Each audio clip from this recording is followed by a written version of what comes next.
Hey, it's Michael, and this is the Kintsugi Podcast. I'll be back in a minute with this week's conversation about resilience. But first, if you wish to create a better life and have a better career, then please visit michaelobrienshift.com and download your free workbook on how to create a better life. In it, you'll discover ways to find more energy for the things and the people who matter most to you, so you can create a better tomorrow.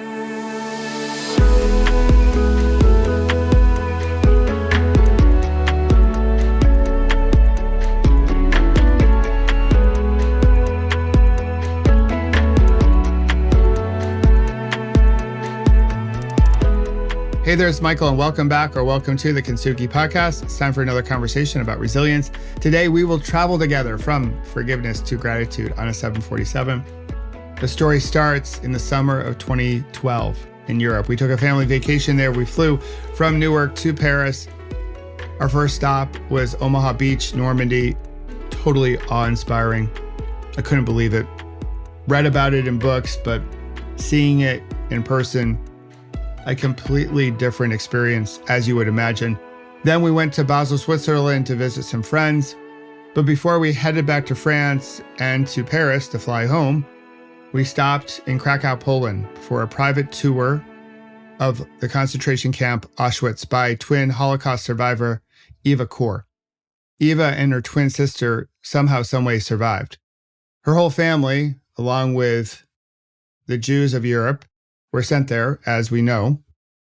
Her whole family perished, but her and her twin sister survived. There are many words to describe Eva and her sister. Resilience is definitely one of them, but strong, gritty, tenacious, you name it. When I was there, again, read about the war in books, but when I was there, it felt completely different. Almost hard to describe, to be honest. And when we went there, I was not fully aware of her amnesty statement and the subsequent controversy because not everyone agreed with her position. That position was that she forgave the Nazis. So I didn't know any of this. Now, Eva had immigrated to the US. She ran the Candles Holocaust Museum in Terre Haute, Indiana. My wife knew of her, but I didn't know much about her story. So when one of our fellow tourists, another person on the tour, asked her why she forgave the Nazis, I was like, why is he even asking that question? I didn't know, again, much about her story. All I knew is that we're going to go, and it was a once-in-a-lifetime opportunity. And she told the group, I forgave the Nazis because I deserved forgiveness. And in that moment, the sun was beating down. The whole place felt like death. No shade. The July summer heat. She was zipping around in her golf cart. We were tired because we could hardly keep up with her. I think she was 89 at the time or 86, and she had as much energy as a 26-year-old. It was magical. She's magical. Unfortunately, Eva passed away July 4th in 2019. But what a life. What a light. Just incredible. So when she responded in that way, because I was not expecting that response. Again, I didn't know anything about her story, that she provided amnesty. She forgave the Nazis. So I was like, what? What did she just say? Her response shook me to my core.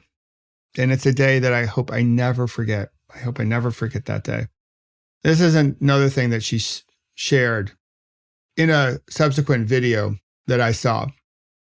Up to that time, I always reacted to what people did to me. And in many ways, I acted as a victim. Now, I was originating action. And that's where the feeling of power comes in forgiveness. So let me frame this out for you. The prior 11 years leading up to this family vacation, I was doing what they would say in the self-help world, doing my inner work. I was trying to forgive the driver who hit me. My near-death cycling accident, the one I call my last bad day. But I couldn't do it thoroughly. I couldn't do it completely. I forgave him, yes. In the beginning, I just wanted revenge. I grew up believing an eye for an eye. He hurt me, therefore I should harm him. That was my belief. I poured a lot of stuff in my backpack. And I was doing my best to empty that backpack, but I still had stuff in it, all shoved down in the pockets and the nooks and the crannies of that backpack. It was still heavy with a lot of emotion. Pretty heavy, if I was really being honest. So in that moment, I was like, if she can forgive the Nazis, and she was making a personal forgiveness statement, she was not speaking on behalf of all Jews. Because again, many Jews do not agree with her position that the atrocities of the war could never be forgiven. But she inspired me that day to let it fully go, just let it all go and forgive the driver. So on our train ride back to Krakow, I started to unpack my backpack. And by the time we got to Charles de Gaulle to fly back home to New Jersey, I felt lighter. My backpack was empty. I had forgiven the driver. In a lot of ways, for the same reason she forgave the Nazis. It's because I deserved forgiveness. She has said, like, if she was going to carry around that backpack, she didn't use this language. She couldn't show up in the way she wanted to show up. She was going to continue to show up as the victim, but once you empty your backpack, you can show up, as cliche as this sound, as the victor. Originating action, she said. That's where the feeling of power comes in forgiveness. So I flew back and we went back home and I felt lighter, which was great. But the whole idea of thanking the driver, expressing gratitude for the driver, well, that was a bridge too far. I was like, I can't go there. Forgiveness is one thing. Forgive, but not forget. I could do that. Well, a couple weeks ago, thanks to one of the Awesome Sauce members of our Peloton, Sean, he invited me to a 747 dinner. Chris Chambra puts them on. And I knew Chris, and I knew about his dinners, but I didn't really know much about what was going to happen. I just knew they were going to be about gratitude. And when Sean invited me, I was like, yeah, why not? Like, it's going to be about gratitude. Gratitude is awesome sauce. Gratitude can help us become more resilient, loving every minute of it. Thought it was a great opportunity, but I knew nothing of the evening, of what we would do in the evening. So we have the meeting, the dinner, which was a Zoom meeting because it's all virtual.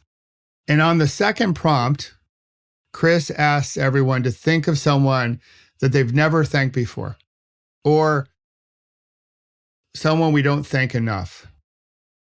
It's a really cool question, isn't it? So I'll give you a moment to pause, breathe, reflect on that. Who have you never thanked? Or perhaps you don't thank enough, who needs a little bit more of your gratitude? Who is that person? Now, at first, I thought my dad, because as I get older, I see more of me in him, or more of him in me, rather. Growing up, I was like, I'm nothing like him. But now as I get older, there's a lot of him in me. And it's pretty cool. And I don't thank him enough. I've thanked him, but it's clearly not enough, in my humble opinion. But about 2 minutes before I was going to share, something came through me, or someone. It was the driver of the car, the driver of the SUV who hit me. And I was like, what are you doing showing up? Like, I thought we had done that. I forgave you. And day by day, I don't think about the driver all that much. I hadn't thought about him in years. But he came to me in that moment. And instead of repressing it or like, no, I'm going to talk about my dad, I just stayed curious for a bit.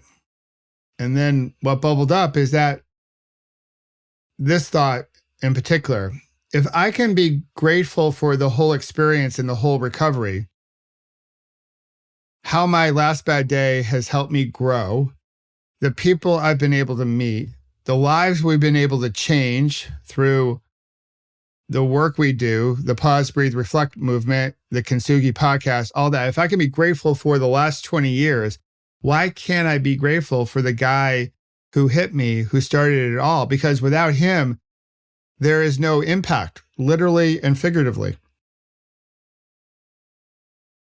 It gets you into the what ifs. There's a movie called Sliding Doors, featured Gwyneth Paltrow. So my story has some sliding door spirit to it. What if? What if he slept in? What if I slept in? All that. And you can play the what if game until the cows come home. But why couldn't I thank him for the whole event? Because that was the spark that led to all this. And certainly I had decision trees and forks in the road and all that jazz along my way. And it was up to me and our Peloton to help me make the choice I was about to make. But his actions, along with my actions, came together that morning and created all this. Without him, there's no podcast. Without him, there's no book. Without him, there's no TED Talk. Without him, like, life is completely different. So I decided to thank him. He's the guy I shared. And I got pretty choked up, pretty moved by it. And once I did, I felt lighter. Now, I should make a note. I did call Dad. I thanked Dad too. Can't forget Dad. But I felt lighter, much like I did back in 2012. Once I forgave the driver, being inspired by Eva Core, I felt lighter by expressing gratitude to him. And so this summer, as we do the Pause, Breathe, Reflect bike tour from Astoria, Oregon to Yorktown, Virginia, May 28th to July 11th, the whole ride is going to be about resilience and mindset and gratitude. And on day one, I will thank him because he kicked it all off. And if you're not following the ride just yet, so I'm doing videos. Little programming note here. I'm doing videos on YouTube to give you an idea of the behind the scenes leading up to the ride. And my website is totally redone. I hope you'll check it out, michaelobrienshift.com. There you can sign our Pause, Breathe, Reflect pledge. You can learn more about the ride, the two charities that I'm riding for, the Clean Air Task Force, because we need a great climate, as well as Johns Hopkins Center for American Indian Health. Two fabulous charities. I hope you'll donate if you choose to. Thank you. If you can't, then I hope you'll just spread our message to those who can. But this ride is going to be a lot about gratitude. It's also going to be about forgiveness and a whole bunch more. And again, I hope you join us on the ride. If you want to turn the pedals with me, you can. But if you just want to ride with me virtually, that's going to be very easy. So as we think about this journey from forgiveness to gratitude on a 747, and by the way, Chris's dinner is a 747 dinner. I don't know why he calls it that, except that it starts at 747. The questions that have popped up this week, and I'm recording this just before Easter, is where can we put more gratitude into our lives? Going back to the question that Chris asked us, who do you need to thank that you've never thanked, or who do you need to thank a little bit more frequently? And so that's the prompt for this week for you.